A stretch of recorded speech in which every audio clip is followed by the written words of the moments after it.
Okay.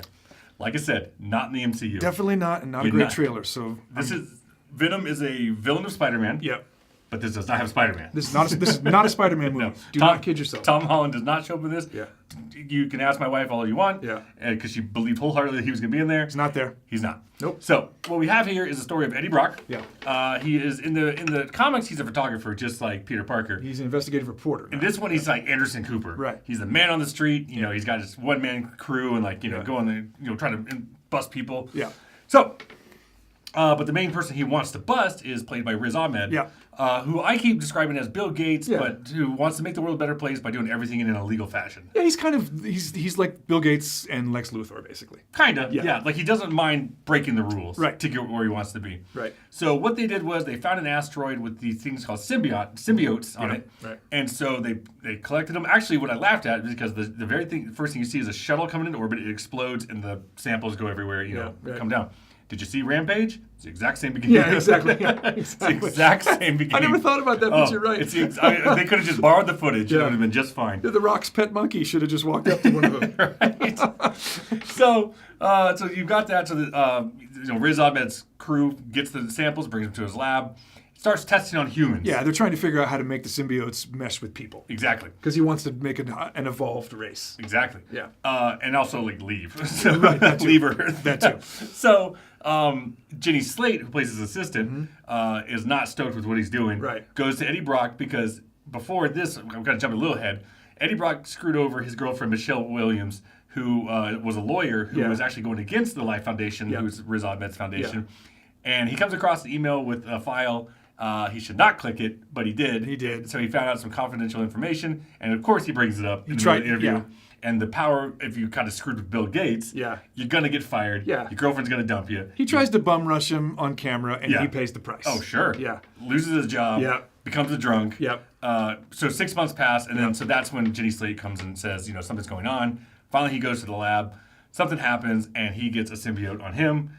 It's Venom. And it works. And it works. It hasn't worked for others. Because the other one kills him. It works for Eddie. It basically sucks the life out of him. So it's a perfect match. They find out that the Life Foundation and all them find out that he's got it and it works, and so they want to capture him. Yeah. And so this is where I start having a problem with it. First of all, don't. This is where? Well, there's a lot. IMDb has now become the Wikipedia page of movie stuff because when we were about to watch this at the press screening, it said it was over 2 hours long. This movie is barely 90 minutes long. Yeah, I think it's 1:45 or something like that. Yeah. I think it's 93 minutes. Oh, maybe. Yeah, okay. I think it's way shorter than you think.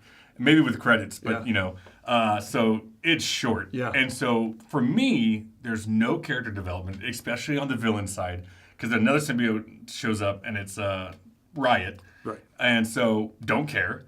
Because then, 5 minutes after he shows up, they have their grand finale fight. I'm like, I don't care. No, it happens it's really rushed. And Riz Ahmed's character is just like a cartoon character. Yeah. Michelle Williams is barely around. I don't even know how they got her to do this. I mean, money. Yeah. And so, of course I know. You say her. What about Tom Hardy? I know. You and I talked about this right after you saw it. And your first comment to me was that the one thing that was clear to you from the very beginning is that Tom Hardy's too good for this movie. He's way too good for it. And I feel the same way about Riz Ahmed and Michelle Williams. I don't think there's a lot of great material here. Nope. It's got tons of pacing problems, like you said. Yep. It's super slow and then super rushed. Yeah. Well, that's the thing too, is because every commercial you see, it's Venom in the full black suit, teeth like that. Yeah. That doesn't come in until an hour into the movie. You don't see that for a long time. I pulled a you, Yeah. where sometimes you'll look at your watching, because I think we saw that movie with the gun. Yeah. And how long did it take the gun to get? I can't remember what it was called. It was called Kin. Ken, that's right. Yeah. But this one, I was like, where is Venom? There is a shot, because he becomes strong. Right. But it's just Tom, Stays Tom inside. Hardy. And you hear the voice pretty early on, and there's a shot where he looks in the window of a car. But I don't count that. No, because I want the full Venom body. takes a while. And so when he picks up that guy, they show that in the trailer in the middle of the street, and he says, basically, what the hell are you? Yeah. That's an hour into the movie. I know. And then 30 minutes later, credits. And so I was like, I don't care. Yeah. So it feels dated. It feels like it was made 10 years ago. The dialogue's dated. The CGI is not that great compared to other Marvel movies. Because I'm gonna compare them to other Marvel movies. You have to. But yeah, I keep teetering between 1.5 and 2. And you know what? I'm feeling like a bad boy today. 1.5 stars. I did the same teetering, and I made my commitment that I was going to stick with 2 stars for one reason. I mean, I thought this looked terrible when I saw the trailer. Yeah. Terrible. And I walked in expecting terrible. It's actually not terrible. It's got a ton of problems. It's a ton of problems, but it's I had not more like fun zero. than I thought I would. I had much more fun than I thought I would. Tom Hardy, it's just great to see him work. The best Guy's great. The best aspect of this movie is the inner monologue inside of his head. Yeah, it's funny. It's the comic relief, It's funny. and that's the only thing. So, 2 I'm stars. at 2 stars. 2 stars there, 1.5 stars here. Just go home and watch Spider-Man Homecoming, because when you have Spider-Man in your movie, it's a lot better. I'll go you one better. We said it a couple of months ago. Go home and rent Upgrade, which is a much better Venom movie. There you go. Yep. All right, that'll do it for this episode of Big Movie Mouth Off. We'll be back next week. There's tons of more movies coming. Tons more movies. We'll see you next week.